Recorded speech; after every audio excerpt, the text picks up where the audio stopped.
Hello and welcome to the Truth Channel. In today's video, we will be watching a clip that the Western media is trying to hide from the American public. In this video, we see Putin warning the public that something very bad is about to happen. Tell us what you think in the comments. I cannot help asking those who have caused this situation, do you realize now what you've done?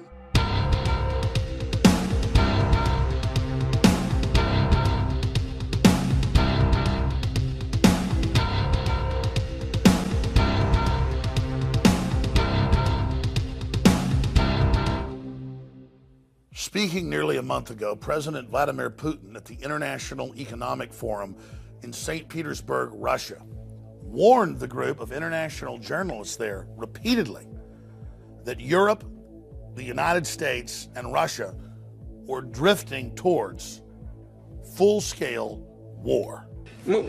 We know year by year what's going to happen, and they know we know. It's only you that they tell these fables and you buy it and spread it to the citizens of your countries. Your people do not feel a sense of the impending danger. This is what worries me. How do you not understand that the world is being pulled in an irreversible direction? That is the problem. But they pretend like nothing's going on. I don't even know how to get through to you people anymore. And the big news is, a month later, almost a month later, after we first reported on it, in mid-June, there has been almost no Western coverage of it at all.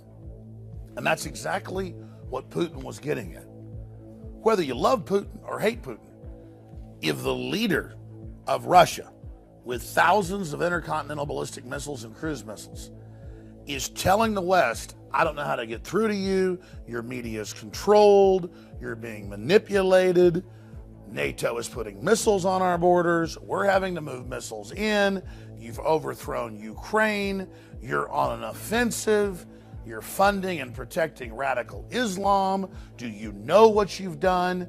Do you know what you've done, as he said at the UN, destabilizing the Middle East? Why are you doing this? Where are the sound minds across the political spectrum who should be stopping this? Russia has 3 overseas military bases. You have hundreds.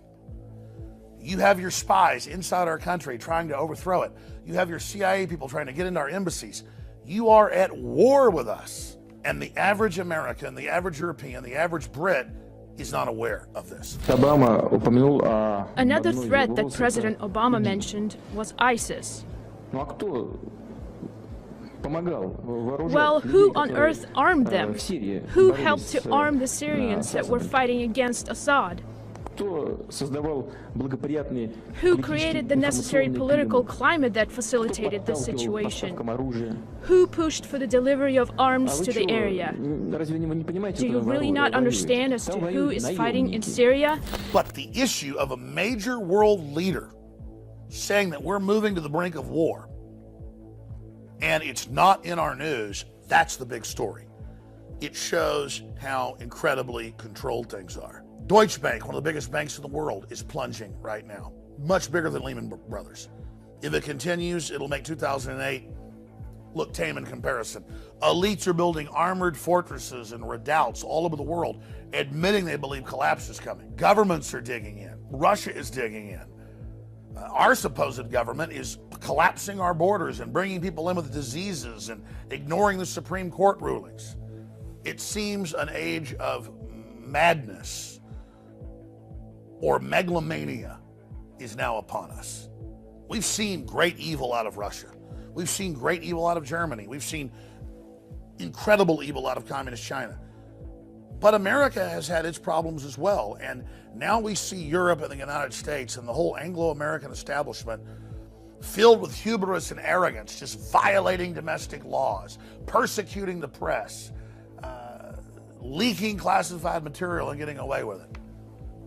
This is the stuff that collapses and major wars and calamities are made of. And most historians point out the parallels between the start of World War I and what we now see happening today, and the parallels with the start of World War II and the climate politically we see today. Even the Pentagon admits that we're probably witnessing one of the most unstable periods in human history right now. But Obama says we've got the best economy ever and the world's the most stable it's ever been.